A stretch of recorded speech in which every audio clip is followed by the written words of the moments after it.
quality of life. Welcome to Minnesota Legislative Report, the region's longest-running public affairs program. Legislative Report is a weekly review of activity at the state capitol featuring lawmakers from northeastern Minnesota. Most importantly, it's an opportunity for viewers to call or email their legislative questions and have them answered live on the air. Minnesota Legislative Report starts now.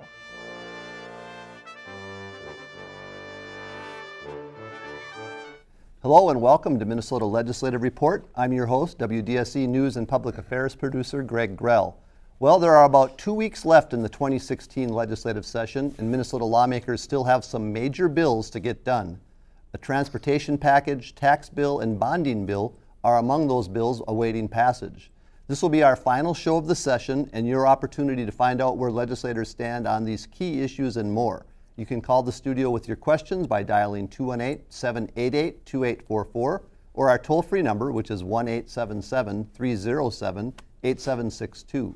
You can also email your questions to askmlr@wdse.org, and when you do call or email, those questions will be brought into me here in the studio, and we'll have a chance to ask our lawmakers the question that you have for them. Now let's introduce those legislators who are joining me in the WDSE studio. We have a full house today, and thanks to all of you for being here. Starting with Representative Jason Metsa, a Democrat from Virginia. Welcome back. Thanks, Greg. Representative Jennifer Schultz, Democrat from Duluth.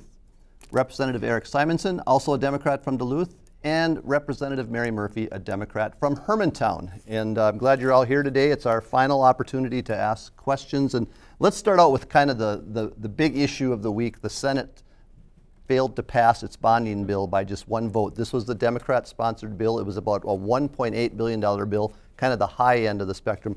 Representative Metsa, I'm sorry. Jetsa, I'm making you space age.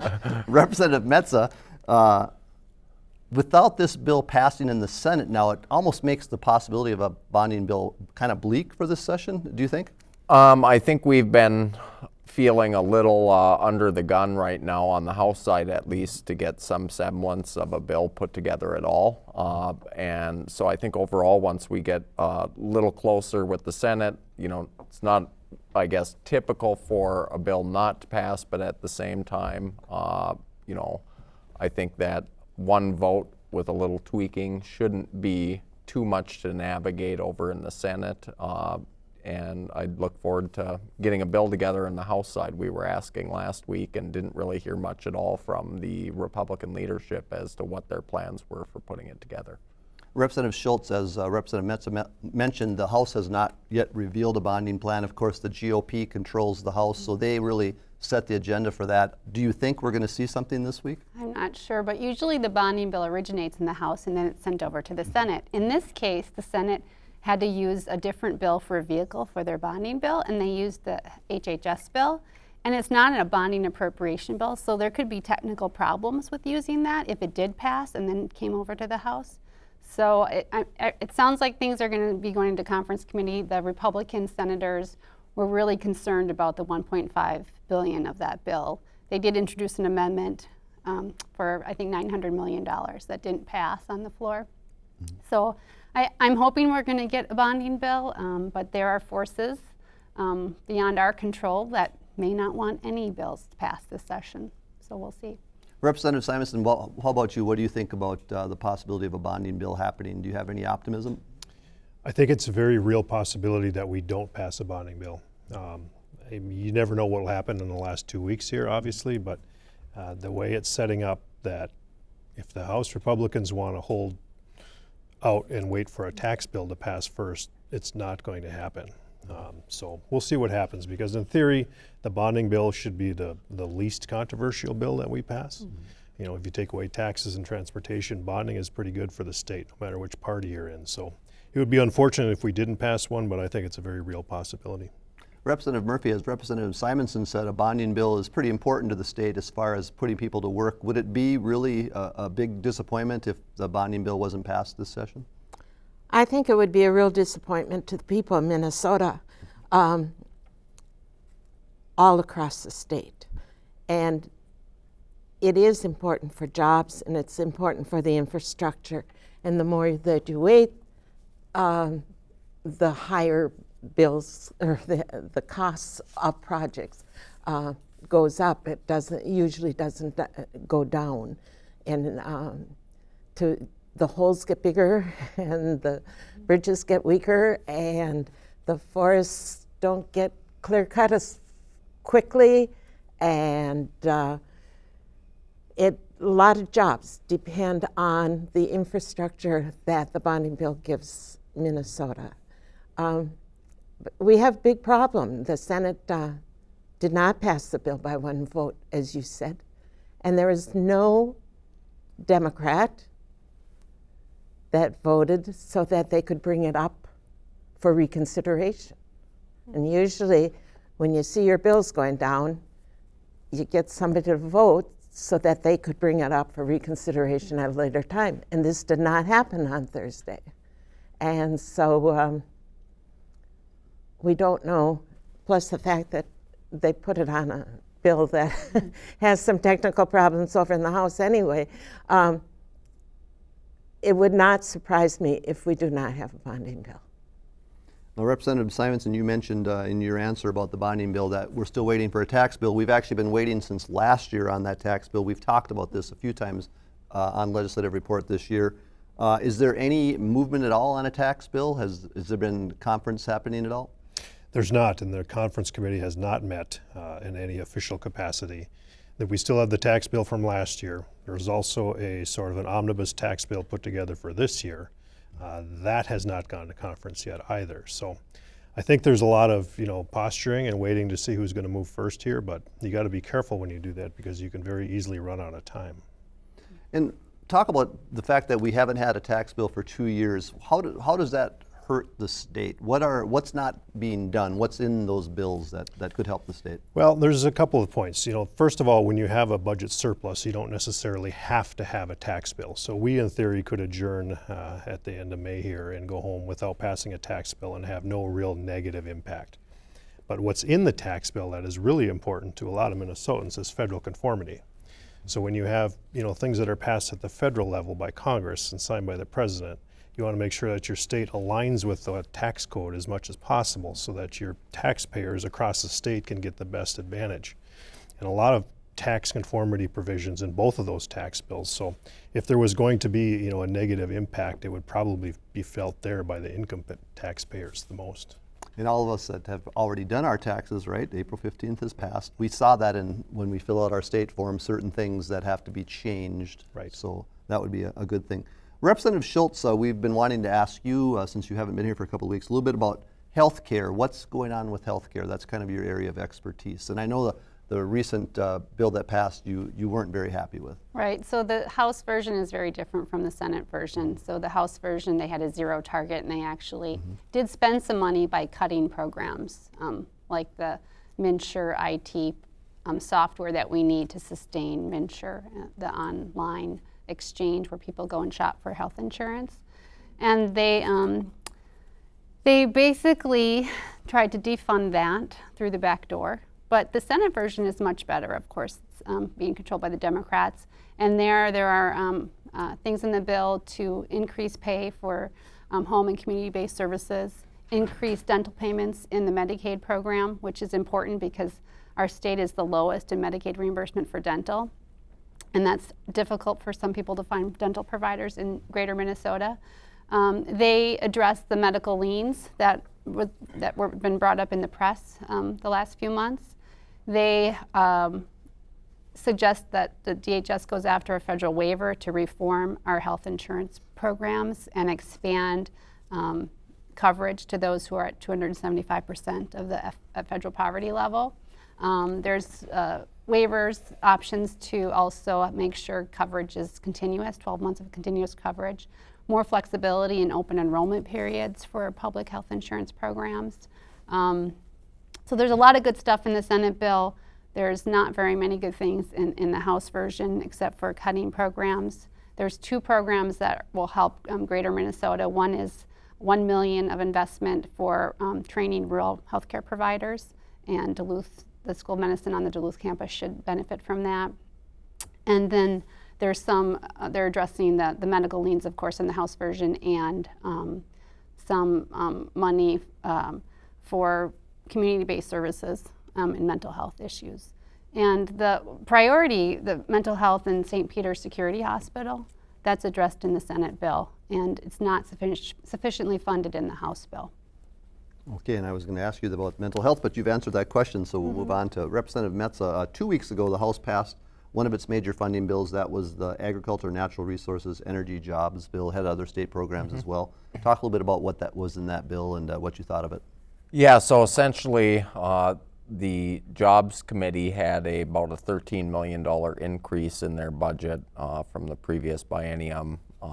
The Agriculture Committee had a cut in theirs, and I believe we had a couple others out of our jurisdiction from the committees that I sit on anyway in there. But you know, essentially in the jobs bill, there were a few good programs funded, but the real trouble I have with it is they took already existing good programs and basically defunded them to pay for it.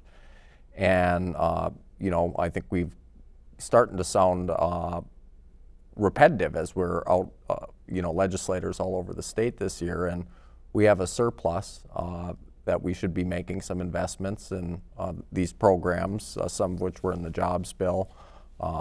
And, you know, workforce housing, they did some investment in for Greater Minnesota. We had a number of things around disparities for targeted populations around the state. And you know, we could have done that with general fund dollars and made those programs, kicked them up and got them started and running versus just defunding other critical programs that are known job creators. The Minnesota Investment Fund, Job Creation Fund were some of the hardest hit. Snowbait, which is a film sales tax rebate program. So if people are shooting a movie, which we've seen actually quite a bit of here in northeastern Minnesota, they would get their sales tax reimbursed. And that program's been wildly successful over the last few years in putting Minnesota on the map for shooting. And so I think it's, you know, unfortunate we're basically robbing Peter to pay Paul. I'm glad we didn't see more cuts in the bill. But again, leaving broadband, which we talked about last time, I think was the major funded program at about $15 million, just short of what I think Minnesotans were expecting for an investment in that area. So, and Representative Simonson, following up on Representative Metsa's comments about the Snowbait, the movie making, Peggy from Duluth had a question: what efforts are being made to bring movie making here? Any funding, and would legislators support that? Now, I think I've read that the GOP wants to eliminate that program that gives some tax rebates or tax breaks to filmmakers. So what's happening with that? I think the Democrats on the Jobs Committee would like to actually put more investments into those programs, because they do, you do get a significant return on those investments, which we see a lot of, you know, right now on the Iron Range. I know that they've had a lot of, productivity in terms of return on investing in those programs. So the more money I think that we can put in there, and we heard just this incredible testimony from folks that put these films together and actually shoot the films about how important and exciting Minnesota is in terms of something that's actually marketable when they put these films together. So we've got a lot of things that we can market and sell, and I think if we make some more key investments in the key places, we could get more of this type of industry here. So I think a lot of us support that. Representative Schultz, David Ross, the Duluth Chamber President, late last week sent us an email that we didn't have time to get to, but he's wondering what's the latest regarding the LGA, local government aid distribution to Duluth. Is there any update on that? There isn't, and that's in conference committee. So, you know, last year they tried to cut LGA in Duluth by $20 million. A significant cut in terms of percentage compared to the other cities that were proposed to be cut, and we hope that doesn't get approved. I'm sure the governor would not sign any legislation where it was cut by that amount. We actually want to restore LGA to its amount that was predated Pawlenty to help cities with their infrastructure.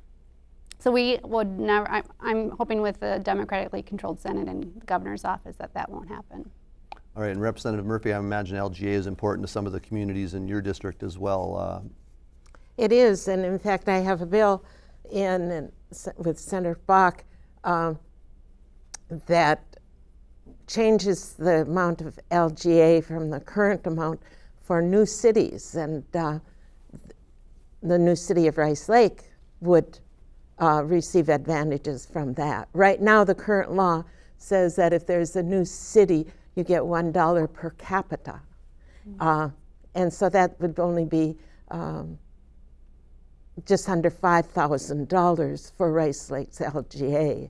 And we think that it should be more, certainly in line with other cities of the same per capita and with needs. And a growing city, certainly, and a brand new city, certainly has many financial things that they weren't thinking about beforehand as a township. And they've got all the other things that they're doing from the beginning and with no foundation, and so they're building their foundations. And I think you have to have more than $1 per capita of help from the state to make sure that the foundation is really in cement. And Representative Metsa, for folks who maybe don't follow this very closely, the Twin Cities, often lawmakers aren't that gung-ho about LGA funding. Why is it so important to rural Minnesota? You know, my grandpa was a former mayor back in the early 90s in Virginia and had spent a lot of time on the council there as well. And there was a day in Minnesota where we invested on a state level in our communities at a sufficient level where you could pay your basic bills, keep up with your basic infrastructure, and your local taxes were used to grow your community and, you know, pay for some previous investments depending on the circumstances.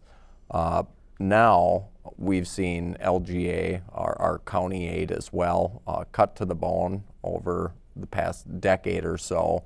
And the bill in this year that I know the Coalition of Greater Minnesota Cities and others are hoping for is actually going back to 2002 and just getting the same percentage funding that was going out then, which should say something to Minnesotans. You know, that's 15 years ago when we were funding at a proper level. And so as people are going through their communities, you know, they should remember that the state used to invest enough. Some of those potholes you're hitting are definitely due to the state. We've been advocating for, you know, 2 years now straight, as were the Republicans in their initial takeover of power, for increased funding, but we just haven't, you know, seen it. And I think, you know, again, that's a disappointing thing with this whole session so far, is we've got bills that could have been getting worked on in conference for the last few months. We haven't seen those conference committees meeting, as Representative Simonson mentioned. You know, there's a chance, but as we get closer to that end date, we're going to be in some real trouble, because there's some major bills that got to get a lot of education, even just for us here at the table. When you read through all the changes in there, just so you know what you're voting on 2 weeks is not a lot of time, even if we started hitting it heavy tomorrow, which is looking unlikely as well. So.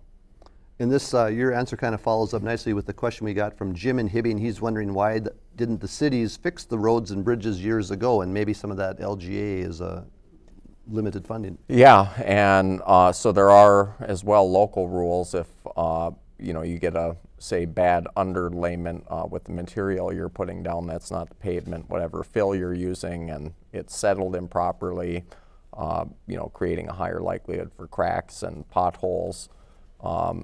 Some of that work that was just patchwork over the years is really catching up with these communities, and that's why I think the, you know, investment from a state level in LGA, many cities like Hibbing, if they're over 5,000, also would receive funding in the transportation bill, and that's why, you know, it's critical we get some of this out there. That's new money, you know, even in the GOP bill, a little bit of new money for these cities to invest in those types of projects. So I'd say they're absolutely right, and it's not only the city's fault, but the state's fault over the last 15 years for not getting enough of these dollars out to the communities that they need.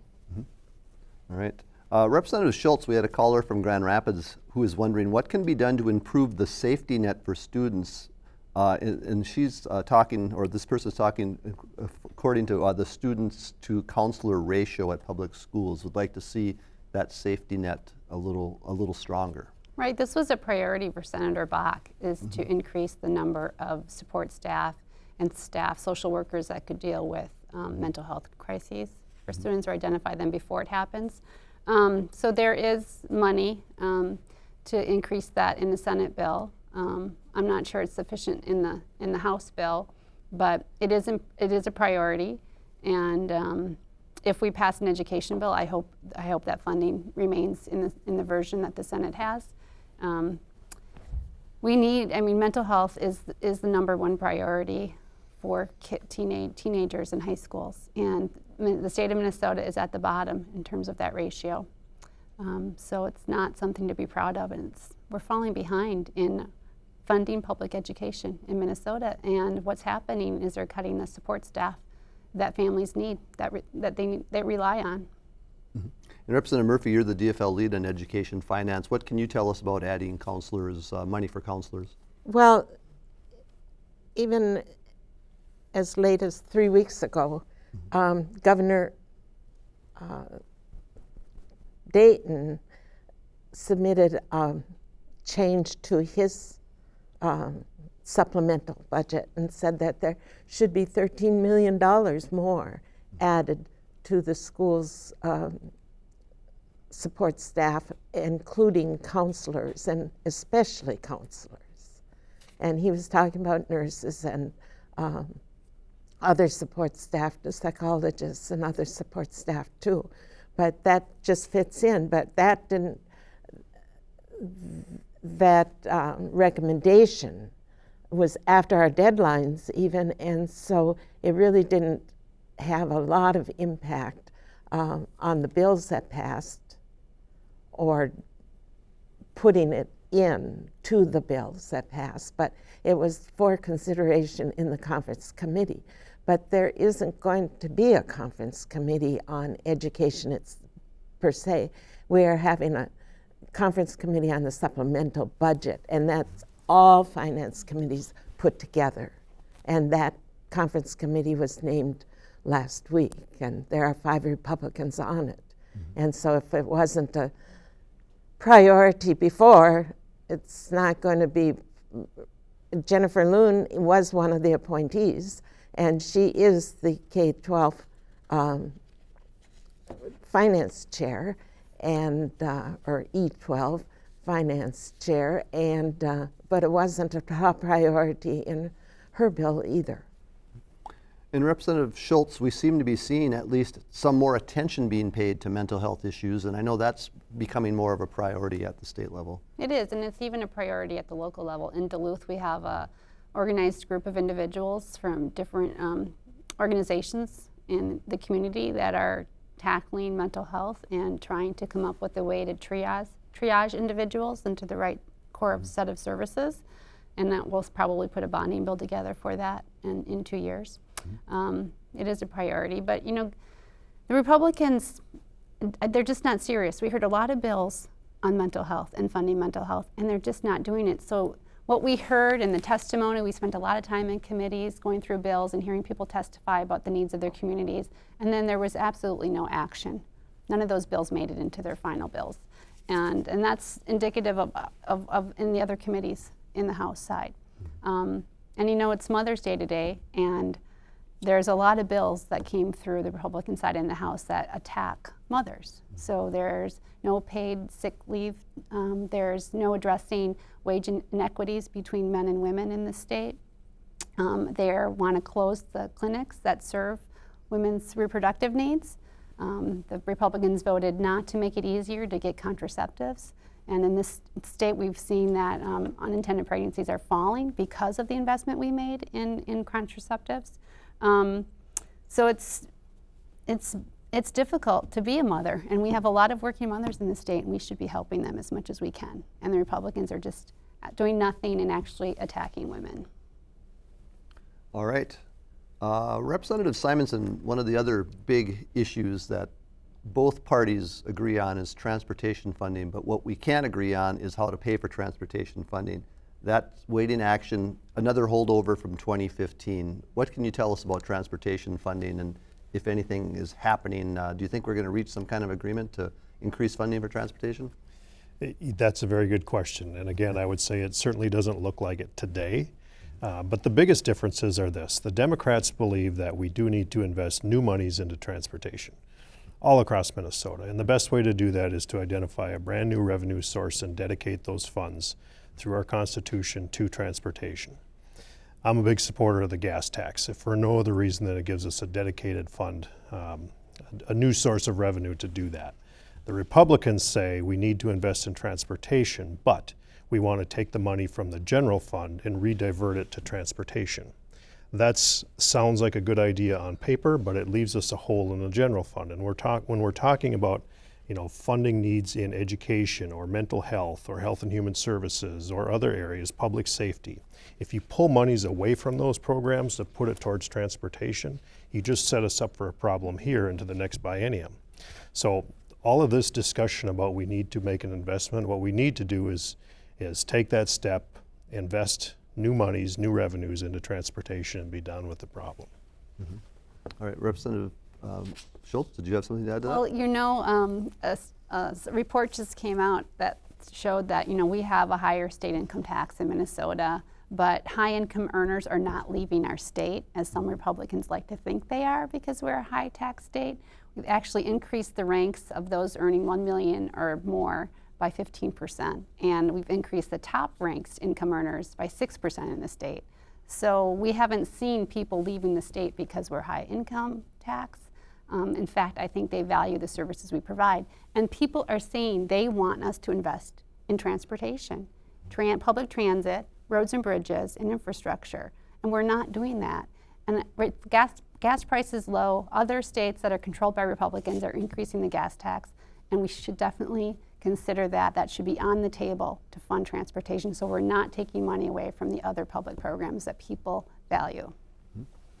All right, well, I want to encourage you to call in. This is the last half hour now of our Minnesota Legislative Report season. Call in with your questions right now. We'll get them to the lawmakers here before our time is up. You can call in like John did from Moose Lake, and John is wondering, and I'll start with you, Representative Metsa. What will the legislature do if the latest decision on the Minnesota Sex Offender Program lawsuit is upheld, which says that indefinite detention of these offenders is illegal? That's something that's kind of looming over the state right now. Yeah, that's actually a great question. We've been, kicking the can down the road for a long time. I was actually hoping this year that we might even, before the lawsuit got settled, start looking into a little more specifically what we might do. I think we're going to be, in trouble when it happens. We're going to have a budget that's recently been whittled away at. In certain areas, we've got a huge cry. I think we're well over 500 beds short of what we need currently just to maintain a regular prisoner population in the state. And, we're going to have to figure out what we need to do differently. And it could be a special session that eventually gets called, if that ruling comes out while we aren't in the legislative session, to get some of those items addressed, but it doesn't seem like this year we have taken anything up as far as dealing with that situation at the legislature. And Representative Schultz, as Representative Metsa said, this is something that may be forced upon the legislature. It seems like it would be good to be proactive and do something before that ruling comes down. Yes, I know the governor wants us to set aside money for a trial and liability, so it would be good to be proactive. Representative Murphy? Well, I think the question isn't just what should the legislature do. It's what are the communities going to do if the decisions are overturned and they put a limit on the time that we can keep the SOP open. Then those individuals are going to be released to the communities. And how are the communities going to deal with it? And what suggestions do they have to the legislature? when the legislature has to make the decisions, or in the special session, or however it's done. We're not sure how it would even be handled at this time. Seems to me we should think of some of those things as we're going into the election season and see if we want a change in the majorities in the House of Representatives to be making those decisions. And maybe a little opinion from the panel, what the issue here, if people aren't familiar with it, is that no sex offender has ever been released from the program in Minnesota, and the courts have found that that's not constitutional. That you shouldn't just be able to put somebody in a lockup and throw away the key. So, Representative Simonson, what's your opinion about that? Is it something that the state needs to really think strongly about to come up with a program that can actually rehabilitate these prisoners? If they're going to come out, and Representative Murphy is exactly right, we need to start hearing from communities about what the expectation of the public is here. But the reality is that if they're going to come out, and it certainly seems to me like that's the path that we're headed down, we've got to come up with a transitional program, and that's going to cost some money. But and I 100% agree that we have to start hearing from the communities about what they're expecting, because if this happens, we're going to have to make some decisions in probably a short order. And you're right, we should have been proactive and we should have this plan on the shelf. But this transitional program for these folks coming out, migrating into society, is going to be tremendously important. Representative Schultz, do you have an opinion about the sex offender program and being able to rehabilitate some of these folks? Well, I'm not a clinician, so I don't have expertise in that area. I'm an economist, so I don't know anything about rehabilitation and whether it's successful, and I haven't read any studies about that. But definitely the legislature should have proactively this session convened a task force, and I know they've done some work, but done a lot more work on what are our options if we do need to release these individuals from care, and where do they go, and how do we protect constituents, people in Minnesota. And we haven't really done as much work as we should have. And what about you, Representative Metsa? Comments on this? Right now, Virginia has about 55 offenders living in our community, and it's a serious issue. We need to deal with it. Our community hasn't passed any specific, as far as I know anyway, any basically living near a school guidelines or anything of that nature, which I think is one of the reasons that we've got higher population right now. But overall, I think Representative Simonson hit it quite well. We need a transition program, and the state's got to at least be able to adequately deal with the needs of our communities as they come in. And I know usually when it comes up, you see your social media when a sex offender's moving in, take kind of a peek there, so people are aware of it. But as a state, we really need to get some programs in place and provide, the communities and or people coming out, depending on how this lawsuit shapes up, the resources they need to transition properly. And so, I hope that we can get a task force together in the legislature that would start to address some of these things before the ruling came down from the court. So at least we had a plan up our sleeve and could hit the ground running. Whether it worked perfectly or not is something we could fix later, but at least we'd have some semblance of an idea of what we're going to do if we were in the position where we were going to release quite a few people all over the state. So. Well, thanks to all of you for your answers on kind of a controversial, difficult topic. Representative Simonson, development this week, some railroads actually finally came forward and offered to put some more funding into transportation safety initiatives, railroad crossing initiatives. Is that an encouraging sign? I know that's been one of the frustrations, that you haven't heard enough from the railroad companies themselves. It's a start in the right direction. I mean, it's been a long time coming, and it's just one very small step, I think, but it is a step in the right direction. And we have more work to do there, because there is obviously a multitude of problems all across the state that need to be addressed. But I'm glad to see that there's some movement, and that they're willing to be partners. And as we go forward, we'll continue to work on that. But it's a positive step, I think. Besides the railroad crossing safety issue, one of the things we talked about a week or two ago was that there aren't very many inspectors at all, and this would add a couple, I guess, but not as many as the Democrats would like to see.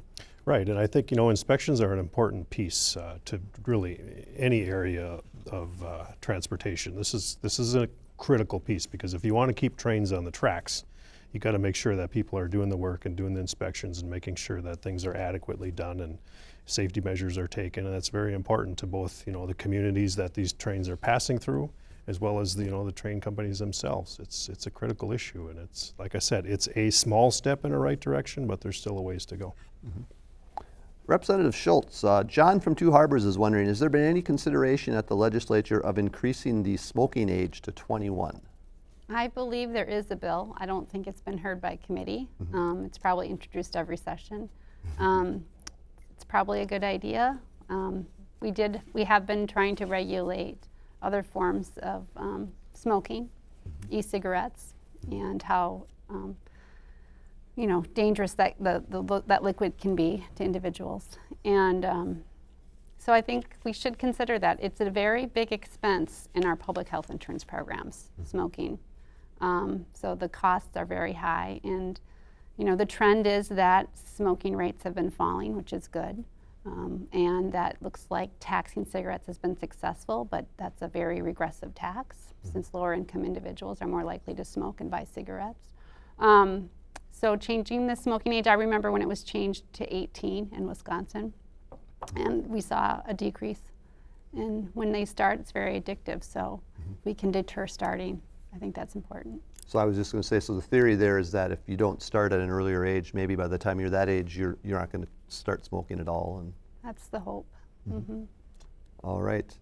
Representative Schultz, a follow-up, not on smoking, but what's the latest on trying to cut the cost of child care for folks? I know that was in one of the bills that you commented on recently. Yeah, so, we had an amendment on the floor last week to help subsidize child care, and the Republicans voted against it. So another attack on working mothers. We need to help working mothers, and child care is very expensive. So trying to increase funding for child care is important. It's not adequately funded in the House bill, and they voted no on expanding subsidies for child care coverage. So it's really unfortunate.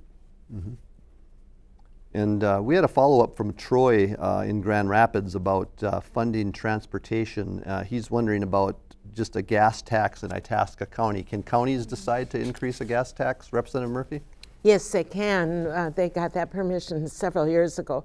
And especially this year, more counties went on board. St. Louis County was one, and Lake County is going to go on board, and then they have that money in the county to add to what they had been paying out for transportation issues. So Troy should maybe lobby his commissioners then and tell them, hey, you have the ability to do this. Absolutely. Yeah. Okay. Representative Simonson. To that point, so the thing to remember is that when the counties do that, and they also have the ability to pass a wheelage tax too if they choose to, but that's only for county roads and bridges, right? Right, right. We still have state roads and bridges, we still have municipal roads and bridges, and we still have township roads that we have to deal with. So that's just one piece of the puzzle, but a lot of counties have stepped up to the plate and done the right thing because they're running out of options. And I believe St. Louis County has a village tax. Is that right, Representative Murphy? I don't think they do. They didn't end up passing it? Okay, I know they talked about it. They did not pass the wheelage tax, but they did pass the sales tax, and that's what's funding like that nice project in my Yeah, it's district. half a My cent. mistake. It's a half a cent. Okay, all right. Representative Schultz, the House a couple of weeks ago passed its E through 12 and higher education funding bills. They combined those into two. You were disappointed in the bills. Let's talk a little bit about funding for education right now. Well, we're not helping students in terms of helping them with affordable tuition for higher ed and for helping them pay back their student debt and refinancing their student loans. The Democrats in the House introduced really great bills to do that, and they weren't heard in committee. They didn't pass on the House floor. So it's a big disappointment again. So the students should, and I saw a lot of students in my office asking to get those bills heard and do something. And at the federal level, there's proposals to possibly make the first 2 years of college free. and that would help a lot of families. I was just speaking to someone, a constituent on Saturday, very disappointed because his daughter, high achieving student, didn't receive any financial aid or Pell Grants for the university, and now he's got to spend a lot of his savings for retirement on college education. So it's affecting a lot of families in Minnesota, and we have to do something to freeze tuition and to make the student debt, allow students to pay back their student debt. They're delaying buying a house, they're delaying having a family. This is going to hurt our state and across the country. So we need to invest more in higher education, which we really haven't. We've been not funding higher education, and you see what happens. So the university has proposed to increase tuition on non-residents, and that's going to be a big experiment to see what happens to enrollment of non-residents. Are we going to be competitive with our peer institutions? Representative Murphy, you've dealt with education finance for many years. Is there a golden bullet out there? Is there a solution? It seems like this has been an ongoing issue, and the high cost, especially for higher education, really is hobbling folks after they graduate. Yes, and we've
problem. And with only so much, we always have to wait until we agree on a number of what we can spend, and then we have to divide what we're going to spend it on. And something always loses out of one of those pockets that I told you about. And so if we could get to the point where we've caught up, we could move ahead. But we're not there yet, and we certainly aren't there when there was a $900 million surplus and there was zero money put into the issue, into the topic, education, on either higher ed or E through 12. And so that's reality. That's the reality we're living with. So if we could only have that chance to go ahead, to look at where we are now and where we have to get to, and how much